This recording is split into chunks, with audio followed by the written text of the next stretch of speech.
What if I told you that one of the world's deepest fears is built more on myth than on reality? Why is it that the word Islam, the religion of nearly 2 billion people, so often sparks fear and suspicion?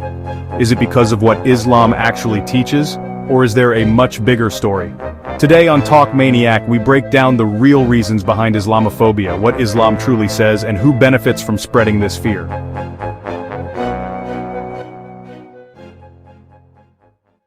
Islamophobia didn't begin in 2001, its roots stretch back centuries. During the Crusades, Muslim rulers were depicted as infidels and barbarians. Later, the Ottoman Empire was described in Europe as the terror of Christendom. In colonial times, European powers labeled Muslims as backward and unfit for progress, propaganda used to justify occupation of Muslim lands. These early stereotypes created a lasting image: Muslims as a threat to Western civilization.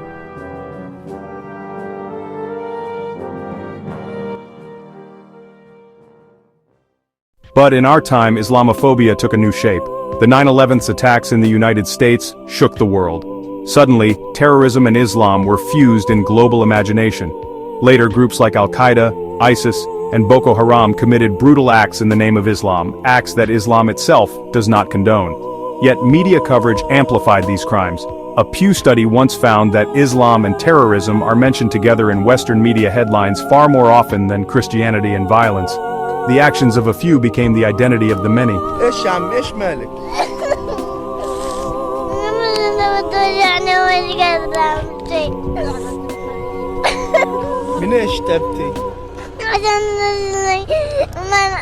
Think about it. How often do you see a headline about a Muslim scientist who discovers a cure or a Muslim athlete breaking records? Rarely.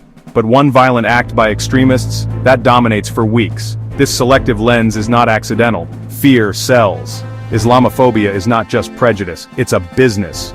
A report by the Center for American Progress revealed that in the US alone, a small network of foundations spent over $40 million between 2001 and 2009 spreading anti-Muslim narratives. Islamophobia is an industry. وين رجلك فيها دم يعني انت تعبانه من المشي. Politicians across the world have discovered that Islamophobia wins votes. In Europe, far-right parties warn of a Muslim invasion. In the US, campaigns often link Islam to terrorism and security threats. In India, political forces use Islamophobia to polarize Hindu and Muslim communities. At the same time, wars in Iraq, Afghanistan, drone strikes in Pakistan, and sanctions on Iran all were sold under the banner of fighting terror. Islamophobia became not just an idea, but a global political tool.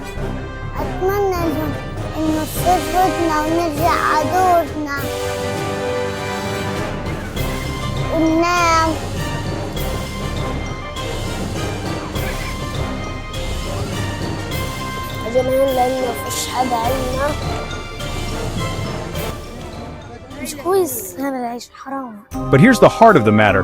What does Islam actually teach? The word Islam itself comes from salam, peace.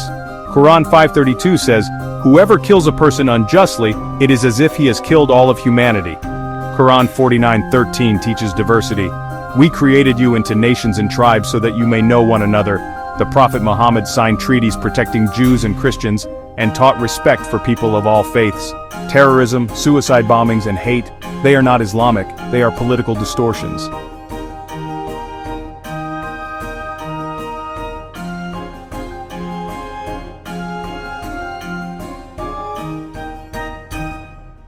So, who keeps Islamophobia alive? Extremist groups, who twist religion for their own power. Media outlets, who prioritize fear over facts. Politicians, who divide people for votes. Corrupt Muslim leaders, whose actions give Islam a bad image. Public ignorance, people who never meet Muslims and rely on stereotypes. Each group feeds the cycle of fear, while ordinary Muslims pay the price.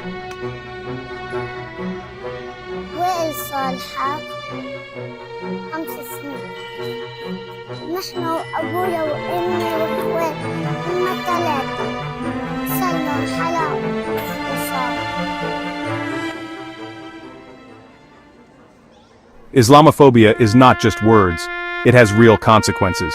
Hate crimes against Muslims rise after every terrorist attack, even if Muslims had nothing to do with it. In some countries, women are banned from wearing hijab. Muslim refugees are portrayed as invaders rather than victims. In workplaces, Muslims face discrimination and suspicion. This creates a cycle. Muslims are marginalized, then accused of not integrating, which fuels more fear. The truth is clear. Islamophobia is not about Islam. It is about power, politics, and profit. Islam itself calls for peace, justice, and coexistence. But as long as fear is profitable, someone will keep selling it. So the next time you hear Islam described as violent or dangerous, ask yourself, who benefits from this narrative? Because fear is never free, it always serves an agenda. This is Talk Maniac, and today we tried to cut through the myths to reach the truth.